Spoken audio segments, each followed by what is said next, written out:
مساء الخير، أنا المرشدة السياحية والنهاردة أفلام الفنان في دقيقة.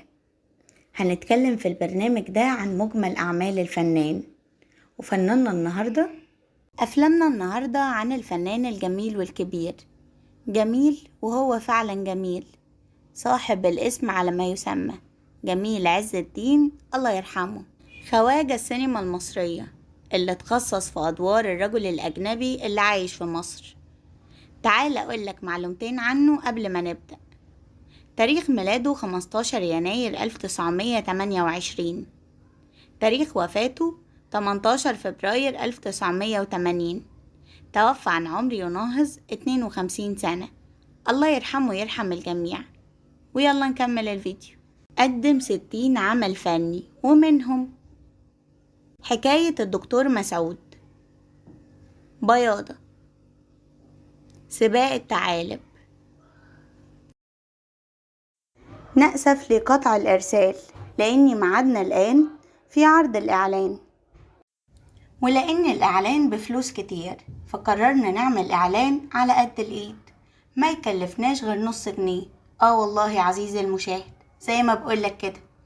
وإعلاننا بيقول لو عايز تعرف قصة حياة الفنان بالكامل وتعرف عنه معلومات كتير، تقدر تدخل على قناة هيستوري هاوس، هتلاقي عليها قصة حياة الفنانين في برنامج بسيط اسمه قصة حياة الفنان في دقيقة، اللي عمرها أبدا ما بتبقى في دقيقة.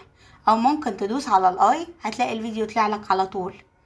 ولو مش قادر تعمل الاتنين هتلاقي اللينك موجود في أول تعليق مثبت. ونورتنا الشوية دول، ونرجع نكمل الفيديو بتاعنا. كف القدر، غريب في المدينة، بستان الشوك،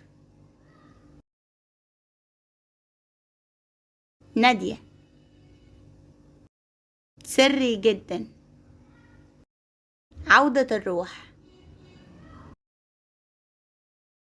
أفواه وأرانب، نرجس، ومضى قطار العمر،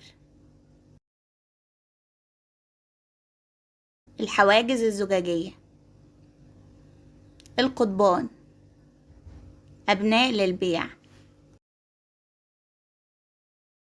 أبو ربيع، الأصابع التلاتة، رجل زائد عن الحاجة، المتعة والعذاب، المراية، عريس بنت الوزير،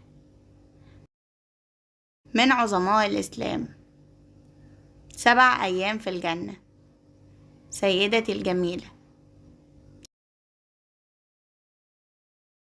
قنديل أم هاشم، أخطر رجل في العالم، الخروج من الجنة، تمن الحرية، معبودة الجماهير، نورة،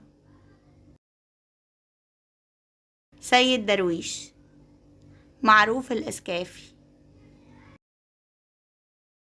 الجبل، أنا فين وانتي فين،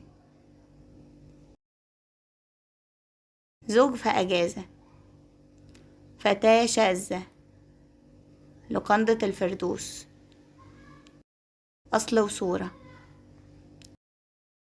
أنا وهو وهي، جولفدان هانم، الحب كده،